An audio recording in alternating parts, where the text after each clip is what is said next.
All right, welcome back, everybody. A live Cost of Freedom, where we're picking apart, again, doing the best of all four of our business shows to get that point of view across, markets point of view across as well. The intersection of money and politics, as we try to do here, just to bring it home to you. We've got the Washington Examiner's Emily Jashinsky, political commentator Wendy Osefo, and the GOP pollster Lee Carter. Lee, we were talking a little bit during the break here about this idea that this is meant to instill and give discipline here, but in the meantime, I'm thinking of that New York Post cover about who's next voted off the island. Yeah. So that becomes the latest obsession. Who is the next to go? Now, obviously, Rein's Priebus was X'd out because he was the first off the island here. But what now? You know, it's really hard to say. If I were advising them, this is not the direction I would have gone. If we knew that Rents was going to go, if we knew Spicer was going to go as Anthony Scaramucci came in, if we knew this was all going to happen, this could have been a very orderly process where we said, we're going to bring somebody in who can take charge, because clearly no one has. We failed on health care. Now here's our 5-point plan to move things forward, and here are the people that are going to do it. That hasn't happened. It seems like one by one, people have been crumbling and falling down. And so I don't think that really conveys confidence to the people. But what I am interested in is see if the markets aren't reacting to this. No, they're not at all. They're not at all. You know, one of the things, Emily, in this is you can argue that this is a president who came to drain the swamp. I don't think he envisioned that he'd have to do it within his own administration, but he is. Part of that is to stop once and for all these leaks. We don't know whether they were from Rein's Priebus or within the department, but they were rampant and everywhere. And normally leaks happen in an environment in which people are gunning for each other or trying to kill each other. Is that the challenge after General Kelly, to just not only clamp down on that stuff, but to make it an environment where you're not even tempted to do it? Yeah, absolutely. I think they're looking for a discipline, a figure that will impose, will be an authority. And Neil, you mentioned the New York Post cover. I don't think Donald Trump loves anything else more than that. I think that's his management style. We heard that from Sarah Sanders this week. He encourages competition. But at the end of the day, I don't think the American people voted for the White House to be run like the Celebrity Apprentice. I think he needs to be careful. And hanging all of the dirty laundry, airing the dirty laundry in public and through the media is not a good look, and over the course of years it's not going to even play well with his base. So I think he needs to be careful. I think he needs to have a fresh start right now, and that's how he should use this shakeup. All right, we do know this much, Wendy, if you accept press reports and all of that, so I do so cautiously here, that this was something the president had been kicking around, in fact, with General Kelly for a while now, to be chief of staff. So he obviously wants that. He wants to get back in focus and back on message, and the media oftentimes is not fair to him in that regard. But will this do the trick? What do you think? I'm not sure whether this will do the trick, but what we do know is that this right now is unequivocally a White House that is under fire.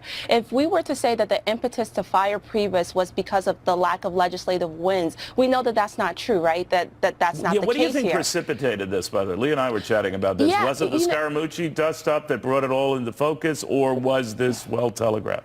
Yeah, I think that that's a great question. For me, I feel like this president is really one that does not trust the Republican establishment.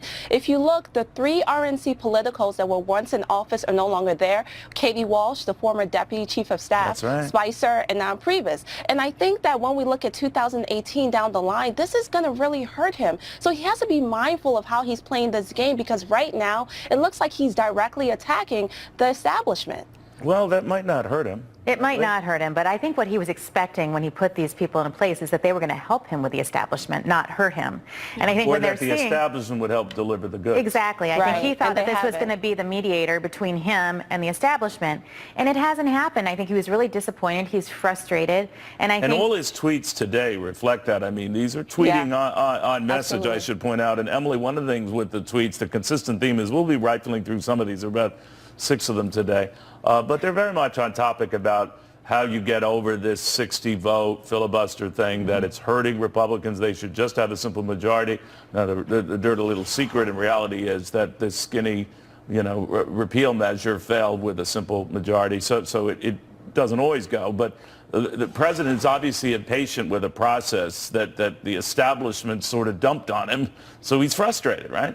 Yeah, and I think that was always going to be the case. And when you come sort of from a different background and you try to plug yourself into the Washington establishment, the swamp is going to fight back. It's not going to be drained so easily. And so I think that was always going to be a frustration for him. And we have to remember, we're 6 months into this administration. So basically, we're still experiencing growing pains. And it's possible that the president learns how to work within the establishment as we go along. I wouldn't rule that out. Well, they might have no choice. They've got to get a Hail Mary pass here, right, Wendy? And that might be on the tax cut thing, right? You know, someone said something to the effect that it might have been Lee, actually. A legislative victory could change everything, just like when the Yankees, my team, were going through a very bad losing streak here. A couple of wins, people got off their backs, you know. Who's our Aaron Judge? Exactly. I don't know. What do you think of that? Yeah, I agree. I think he needs a legislative win. Right now, I feel like I'm watching Meet the Parents, where De Niro says, you know, I need trust. I must have trust. And I feel like anyone who doesn't get that trust, they're outside the circle of trust. And I think we need to move past that. Like, we really have to move. That's actually very, very good.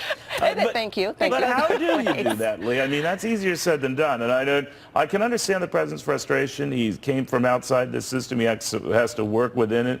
He wouldn't be the first, you know, businessman turned politician, usually not the presidential level, who's expressed frustration with that sort of thing. Even when they come in to head a cabinet department, Rex Tillerson comes to mind at State. But you got to change that now, right? You do have to change that. And I think it is an interesting point about trust and loyalty, but I think the problem he has is it's got to go both ways. He can claim loyalty and trust all he wants. The way he's treated Jeff Sessions this week, who was one of his first establishment supporters, really calls into question what his loyalty and trust is. And so if you want to run an organization, it's got to be built on trust. I mean, that's the fundamental underlying thing that gets leaders to lead. So they got to feel that you have their back. Absolutely. And I don't know as though people can feel like that. If you're looking at the New York Post cover or the Survivor cover, which was kind of funny, you've got to wonder, he's calling people out for loyalty, and yet look at how he's treating other people. And so there is a lot of question here about how this is going to play out.